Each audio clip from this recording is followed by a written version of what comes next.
Hello friends, welcome to my YouTube channel. मैं हूं मनीष और आज हम लोग देखने वाले हैं क्षितिज भाग 1 में चैप्टर 13। और क्षितिज भाग 1 जो हमारा क्लास 9th का है एनसीईआरटी, उसका चैप्टर ग्राम श्री। और आज ग्राम श्री के पाठ्य पुस्तक से हम लोग पूरा प्रश्न उत्तर को करेंगे, प्रश्न अभ्यास को करेंगे। जितने भी एनसीईआरटी के बुक में आपका क्वेश्चन दिए गए सभी क्वेश्चन को फुल डिटेल में एक्सप्लेनेशन के साथ देखेंगे, ताकि अगर आप इस क्वेश्चन को आंसर में इस क्वेश्चन आंसर को अगर आप एग्जाम में लिख के आते हो तो आपका एक भी नंबर कटने के चांसेस नहीं होगा। तो यहाँ पे हम लोग शुरू करते हैं। और फर्स्ट क्वेश्चन है हम लोग का कि कवि ने गाँव को हरता जगमन क्यों कहा है। कवि ने जो सो गाँव को हरता जगमन क्यों कहा है, तो इसका आंसर इस तरह से देंगे हम लोग कि कवि ने गांव को हरता जगमन इसीलिए कहा है क्योंकि उसकी शोभा अनुराग है। खेतों में दूर दूर तक मखमली हरियाली फैली हुई है, उस पर सूरज की धूप चमक रही है और इस शोभा के कारण पूरी वसुधा जो है पूरी प्रसन्न दिखाई देती है, जिसके कारण जौ, गेहूँ, अरहर, सनई, सरसों की फूल जो सो उगाई है। तरह तरह के फूलों पर रंगीन तितलियां मंडरा रही है। आम, बैर, आड़ ये सब जो सो अदृश्य मनमोहक बन पड़े हैं, इसीलिए गांव सचमुच में जो सो मन को जो सो हर लेता है। गांव वैसे भी एक्चुअल में हम लोग को बहुत अच्छा लगता है, क्योंकि गांव की सुंदरता, गांव का चहक महक, गांव का संस्कृति, गांव का हर एक चीज़ यूनिक है, जो शहर में ना पहले कभी मिल पाया है और ना अब कभी मिल पाएगा। शहर में पॉल्यूशन और सिर्फ पॉल्यूशन है। गांव में अभी भी आप शुद्ध हवा लेते होंगे, अच्छे से हवा लेते होंगे, जबकि आप शहर में आप मॉर्निंग वॉक पे भी जाते हो फिर भी आपको वहाँ पे डस्ट ही मिलता है और कुछ नहीं मिलता है। अगर आप चैनल पर नए हैं तो चैनल को प्लीज़ सब्सक्राइब कर लें। और सेकंड क्वेश्चन हम लोग का ये है कि कविता में किस मौसम का सौंदर्य का वर्णन किया गया। कविता को आप लोग पढ़े होंगे और नहीं पढ़े होंगे तो इसका एक्सप्लेनेशन के वीडियो बना हुआ है, आप वहाँ पे जाके देख सकते हैं। कविता में किस मौसम का सौंदर्य का वर्णन किया गया है, तो कविता में सर्दी के मौसम का सौंदर्य का वर्णन किया गया है। और इस समय गुलाबी धूप हरियाली से मिलकर हरियाली पर बिछी चांदी की उजली जाली का एहसास कराती है, और उस पौधे और पेड़ पौधे पर जो सो पड़ी ओस हवा से हिलकर उसमें हरकत होने का भान होता है। से पता चलता है कि सर्दी का मौसम का ही जो सो वर्णन किया गया है। इस तरह से आप इसका आंसर लिख सकते हैं और आप पूरा मार्क्स उठा सकते हैं। गांव को मरकत डिब्बे से खुला क्यों कहा गया है। देखिए, गांव में चारों ओर मखमली हरियाली और रंगों की जो सो लाली छाई हुई है। विविध प्रकार की फसलें जो सो लहलहा रही होती है। वातावरण मनमोहक होता है, सुगंधों से भरपूर होता है। रंगीन तितलियां उड़ रही होती है, चारों ओर रेशमी सौंदर्य छाया हुआ रहता है। सूरज की मीठी मीठी धूप इस सौंदर्य को और जगमगा रही होती है, इसीलिए इस गाँव की तुलना जो सो मरकत के डिब्बे से की गई है। कमेंट में ज़रूर बताएं कि कौन कौन से वो लोग हैं जो तितलियों को पकड़ के उसके पंख को थोड़ा सा तोड़ करके और अपने माथे पे ले जा करके और रखा करते थे और बचपन में खेला करते थे। कमेंट में ज़रूर बताएं, पता तो चले कि आप लोग में से कौन कौन में बचपन में बदमाशी किए हो। अरहर और सनई के खेत, फोर्थ जो क्वेश्चन है हमारा वो क्या है, अरहर और सनई के खेत कवि को जैसे कैसे दिखाई देते हैं। देखिए, अरहर और सनई का जो फलदार फसलें होती है, इनकी फसलें पकने पर जब हवा चलती है तो इसमें से मधुर आवाज़ें निकलती है। क्यों? क्योंकि देखिए, अब अरहर मतलब लाहर का जो होता है उसको देखिएगा तो सनई का देखिएगा फल लगता है, और जो फल लगता है उसमें अंदर में दाना होता है। जब हवाएं चल रही होती है ना तो दाना हिल रहा होता है, जिस कारण से वो झुनझुने के जैसे जो आवाज़ आता है। यह मधुर आवाज़ किसी स्त्री की कमर में बंधी करघनी से आती हुई प्रतीत होती है। बिल्कुल सही बात लिखा गया है। और इन्हीं जो सो मधुर आवाज़ों के कारण जो सो कवि को अरहर और सनई के खेत जो सो धरती की करघनी के रूप में जो सो दिखाई देता है।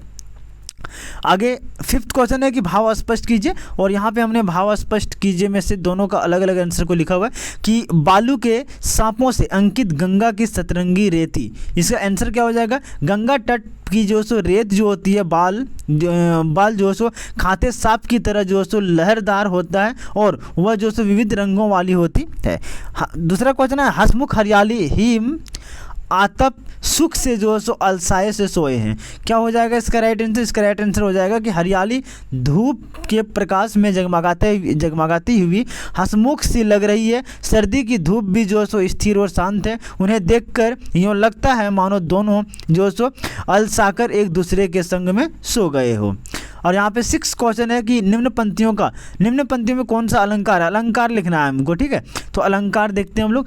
यहाँ पे क्या दिया हुआ है, तिनकों के हरे हरे तन पर, और दूसरा है हिल हरित रुधिर है रहा झलक। यहाँ पे देखिए हरे हरे में जो है सो पुनरुक्त प्रकाश अलंकार है, और हरे हरे हिल करंत हरित में जो है सो अनुप्रास अलंकार है। हरित रुधिर, रुधिर का रंग हरा हरा बताने के कारण जो है सो विरोधाभास अलंकार है। और यहाँ पे जो है तिनकों के हरे भरे तन पर जो है रूपक एवं मानवीकरण अलंकार है। ये इस आप अलंकार के इस क्वेश्चन को जरूर याद रखोगे, क्योंकि प्रीवियस ईयर क्वेश्चन को अगर आप देखोगे ना तो 2022-23 में जो है इससे क्वेश्चन पूछा गया है।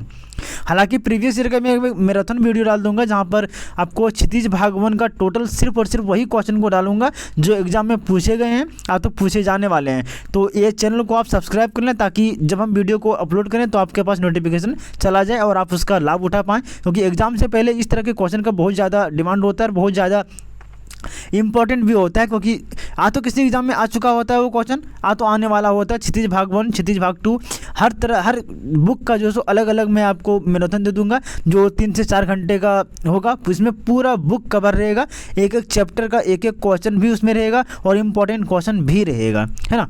तो चैनल को सब्सक्राइब करके रखें। 7 नंबर क्वेश्चन है कि इस कविता में जिस गांव का चित्रण हुआ है वह भारत के किस भूभाग पर स्थित है। देखिए इस कविता में गंगा के घाट पर बसे गांव का चित्रण हुआ है। 8 नंबर क्वेश्चन क्या है कि 8 नंबर क्वेश्चन कहता है कि भाव और भाषा की दृष्टि से आपको यह कविता कैसी लगी उसका वर्णन अपने शब्दों में कीजिए। देखिए अपने शब्दों में इसका वर्णन करना है, तो इसको मैंने अपने हिसाब से लिखा। हालांकि आप इसको लिखोगे तो नंबर आपको पूरा मिलेगा, ऐसा नहीं है कि आप अपने हिसाब से नहीं लिखोगे तो नंबर नहीं मिलेगा। देखिए क्या लिखा है कि ग्राम श्री कविता में उस ग्रामीण सौंदर्य का चित्रण है जो लोगों के मन को अनायास और अपनी ओर खींच लेते हैं। गांव हरियाली से भरपूर है, यह खेतों में लहराती फसलें हैं जिन पर रंग बिरंगे फूल खिले हैं, जो है सो फलों से लदे पेड़ भी हैं जिन पर पके हुए फल मुंह में जो है सो पानी ला देता है। आगे है कि कविता में गंगा की सतरंगी रेती और जल क्रीड़ा करते पंछियों का चित्रण भी है, और इस तरह ग्राम श्री कविता भाव एवं भाषा की दृष्टि से उत्कृष्ट है जो पूरी तरह से मन को मोहक कर लेते हैं। यहाँ पे हमारा 8 नंबर क्वेश्चन समाप्त हो गया। और 9 नंबर क्वेश्चन है कि आप जहाँ रहते हैं उस इलाके के किसी एक मौसम की विशेष को सौंदर्य या कविता को जो है गद्य भाग में जो है वर्णित कीजिए। मतलब अपने इलाके के बारे में लिखना है। मैंने यहाँ पे अपने इलाके के बारे में लिखा है, आप अपने अपने इलाके के बारे में लिख सकते हो। अगर आप झारखंड से हो तो आप झारखंड लिख दोगे, अगर आप बिहार से हो तो बिहार लिख दोगे, बिहार का कोई एक नदी का नाम, है ना। मैं झारखंड का रहने वाला हूँ, मैं अपने बारे में लिखा हूँ कि मैं झारखंड का रहने वाला हूँ। हमारा गाँव उस क्षेत्र में है जो दामोदर नदी से मात्र 1.5 किलोमीटर की दूरी पर है, और इस क्षेत्र में जो है सर्दी और गर्मी दोनों ही जो है खूब पड़ती है। मुझे गर्मी का मौसम पसंद है। गर्मी में दामोदर नदी के किनारे पर सब्जियों की खेती की जाती है जिससे हरियाली बढ़ जाती है। इन खेतों में जाकर हम खीरा, ककड़ी, तरबूज है ना आदि तोड़कर जो है खाने का अपना अपना ही अलग अलग स्वाद होता है। जो है दामोदर नदी के पानी में नहाने पर, उछलने कूदने और तैरने पर जो है लौटने का मज़ा ही कुछ अलग होता है। और इस ऋतु में सुबह शाम जल क्रीड़ा करते हुए पंछियों को निहारना सुखद लगता है। आम हो गया, फलसा, लीची आदि फल इसी समय पर जो है हमें खाने को मिलते हैं। यहाँ की हरियाली आँखों को बहुत अच्छी ठंडक देती है, बहुत ही सुंदर लगती है। और इसी सुंदरता के साथ हमारा इस चैप्टर पूरी तरह से ख़त्म हो चुका है। फिर मिलते हैं नेक्स्ट वीडियो में, तब तक के लिए धन्यवाद। अगर आप चैनल पर नए हैं तो चैनल को प्लीज़ सब्सक्राइब कर लें ताकि आपके क्लास से रिलेटेड जितने भी वीडियो अपलोड हो उसका नोटिफिकेशन आप तक जा पाए और आप इसका लाभ उठा पाएं। आप लोग वीडियो तो देखते हो लेकिन चैनल को सब्सक्राइब नहीं करते, प्लीज़ सब्सक्राइब कर लें। फिर मिलते हैं नेक्स्ट वीडियो, तब तक के लिए धन्यवाद। Bye bye, take care.